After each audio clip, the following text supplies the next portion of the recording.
Welcome to another edition of Reaching Out. My very special guest for this segment is Vanessa Gibson. She is a newly elected councilwoman. Vanessa, welcome to Reaching Out again. Thank you. Thank you for welcoming me back. You were here before, but you were a member of the Assembly. Yes, I was. And this is your second appearance, and it's kind of unusual that I would have guests that used to be in the Assembly, now they're in the City Council. Tell us about the transition from the Assembly to the New York City Council. Well, thank you, Greg. I appreciate the opportunity to be back on the show. And a lot has happened since I was last here as an Assembly member. I decided last January to run for the City Council to succeed Helen Diane Foster in the Bronx in District 16. And I'm so thankful. I was truly blessed. I had an incredible campaign last summer, and we were victorious. We won in November. I took office in early December because of the resignation of Helen Diane Foster. And now I'm a full-fledged council member. I'm really excited. There's a lot that we're working on in the City Council under this new leadership, this new dynamic in the city of New York. And people often ask me first, why did I run? And I always say the City Council gives you an opportunity to serve your community on a local level, to have a greater impact on your constituency. It's really difficult and challenging being a state legislator, making Albany relevant to day-to-day operations in your community. And although Albany was a great opportunity for me as a public servant, it gave me a lot of chances to work on policy-driven issues before the state of New York. I look at the City Council as a chance to use what I learned in Albany as a policymaker, as someone who's worked on issues critical to the community I represent, and apply that now to the New York City Council. So I feel that it's a great opportunity for the district. I'm not necessarily new to politics, and certainly coming from the state of New York and now representing a local district in the council, I think gives me a huge advantage. Now, for our audience, let us know who succeeded you in the Assembly.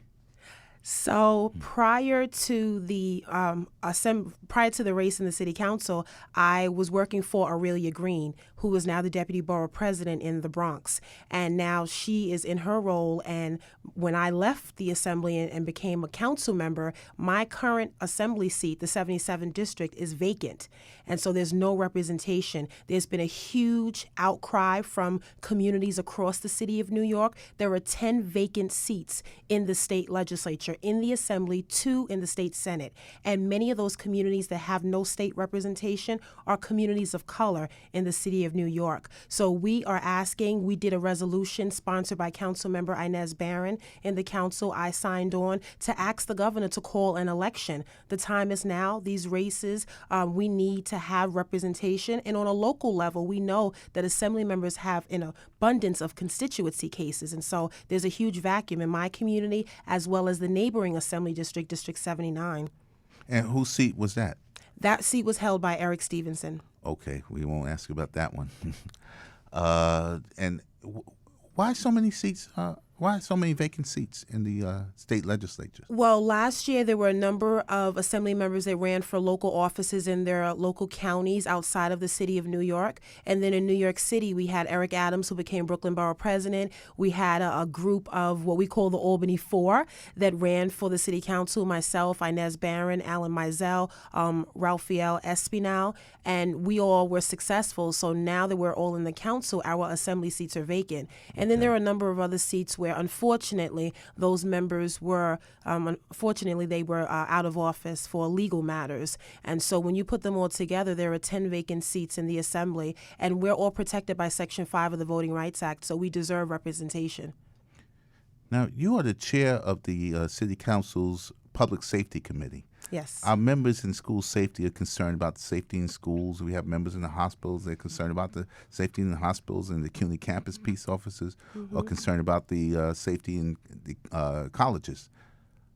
How do you think the new police commissioner is doing. How do you see that transition? Well, let me first say I'm extremely grateful because in January, when we overwhelmingly elected Melissa Mark Vividito as our new Speaker of the Council, subsequently to that, I was named the Chair of Public Safety. So I'm really grateful to the Speaker for her confidence in my leadership, and now being the chair of such an important committee that represents the safety of the entire city of New York. I certainly understand the challenges before us, and I think, I'm very optimistic. I'm excited about Commissioner Bratton. I don't necessarily know the history of his, leadership when he was former commissioner in previous years, but I do know that I've met with him. I've been working with many of his top chiefs, and I'm very excited. He seems to understand a lot of the need in the communities across the city of New York, and in particular communities of color that have, faced a lot of issues with law enforcement around stop and frisk and around, low-level arrests of marijuana possession. And so we know we have our work cut out for us, but I think the commissioner gets it, and he started to embark on a number of creative ideas. Now, on school safety agents and traffic and crossing guards, very concerned about that. I have an abundance of schools in my district, District 9, where we require more than one. We have dangerous intersections, and the mayor has put forth Vision Zero, which my committee will work at hand in hand with transportation in making sure we implement a lot of those ideas. But the big end of it is resources. We have to equip the police department with the resources so that we can hire more agents, we can make sure they're paid sufficiently, and we can make sure that they're doing their jobs each and every day. We have to support them. We cannot, make sure that we cut programs. I mean, these are important programs that provide safety for every child, every educator in our school system.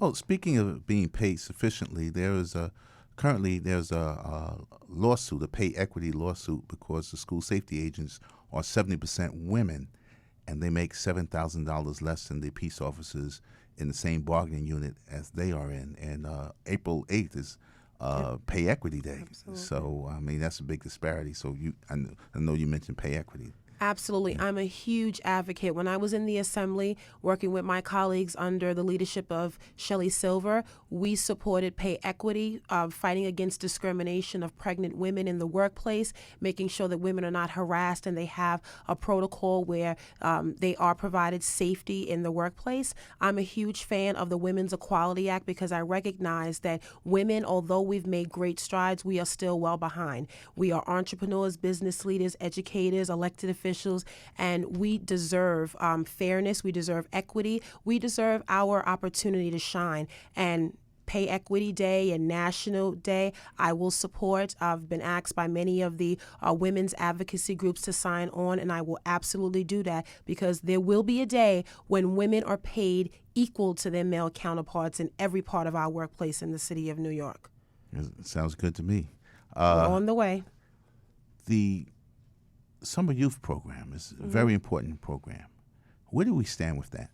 So right now, I sit on the Community Development Council, and we are working with Juvenile Justice and Youth Services because we know that within our budget in the city of New York, we are looking at thousands of slots for youth to be in the Summer Youth Employment Program. The challenge is that we require money from the state of New York. And so we've been working with our colleagues in Albany to make sure that in the state budget that will be passed before April 1st, the start of the fiscal year, that we have the sufficient resources. The challenge this year is that January 1st, the minimum wage was raised to $8 an hour. And so we're seeing that a couple hundred of slots will be lost because of that wage increase. And so we not only want to bring us back to the level that we had last year, but we also want more. And we're also looking at opportunities in the city where we can raise private dollars so that we can have as many young people working as possible this summer, because we know summer youth employment is a crucial foundation for young people. It not only provides money, but it provides responsibility. It gives young people a sense of belonging and a sense of being in their community and doing something positive during the summer months. I remember when I was 16, I got a job working for the summer youth, not the youth program, but the summer lunches. Okay. And we used to have free lunches, Yep. and I got a job preparing the free lunch, and that was my summer job, and I was able to buy school clothes for the next year with that. So it's very important for young people to have a job and have something to do. Yes. Crime level in the public housing is a major concern for all, and crime has been going up in some of the developments, and particularly you represent a development, Forest Houses, which I used to play basketball in Forest Houses when I was 15. I went as a kid from Queens. We went to the tournament, lost every game because the kids from the Bronx were just phenomenal basketball players. But I remember going to Forest Houses, playing in that tournament. How do you see Forest Houses today? So Forest Houses has had major challenges over the years. I was not happy that in February we had 2 shootings in one weekend. And to me, that's what really stimulated to me that we needed to do something. We had to take action. There's a great program called SEBNIC that operates out of the Forest Houses Community Center. And they're doing great, incredible social service and human service work, but they need help. I've been meeting with the tenant leaders. I've been meeting with PSA 8. I've been meeting with the officers of the 4-2 precinct that oversees Morrisania.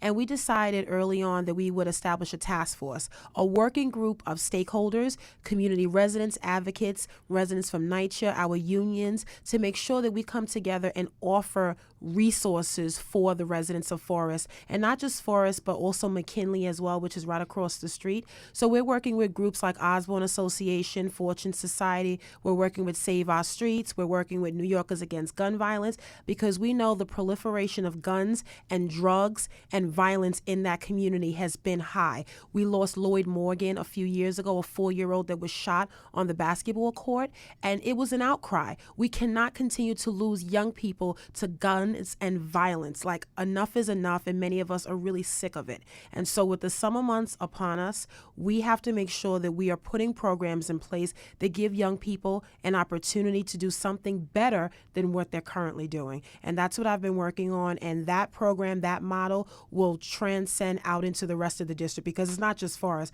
I represent 8 housing developments under NYCHA. So Forest and McKinley, I'm starting first because I didn't represent them in the assembly, and then I'm going to work on other parts of the district. And what are the other 6 developments? I represent Morris, Webster, Butler, Gouverneur, Highbridge Houses. I represent Highbridge Gardens, Sedgwick, as well as Claremont Consolidated. Yes, there are a lot of constituents in those Yes, housing developments. absolutely. We have a lot of members that work in those developments, Right. too. It seems like the New York City Housing Authority has been, I would say, not the forgotten agency, but the most starved agency that we have in New York City. I agree. A couple of years ago in the state legislature, we gave away our authority over state supervised developments to the federal government, to HUD. And so all of our NYCHA developments in the city are under the authority of HUD.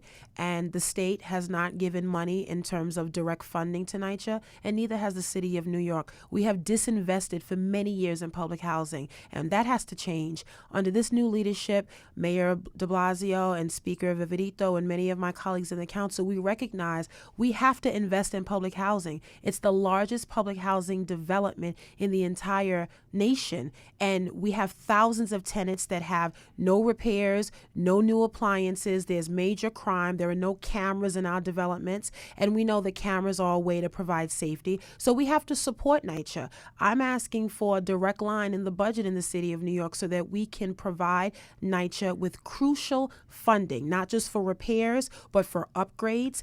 I'm not in the midst of supporting components that build luxury housing on public land. I think that's a disservice and an insult to the residents that have lived in public housing when it was at its best, and now that it's at its worst, we can get back to it being at its best. And I think that is truly the way to go if we talk about investing in our public housing residents.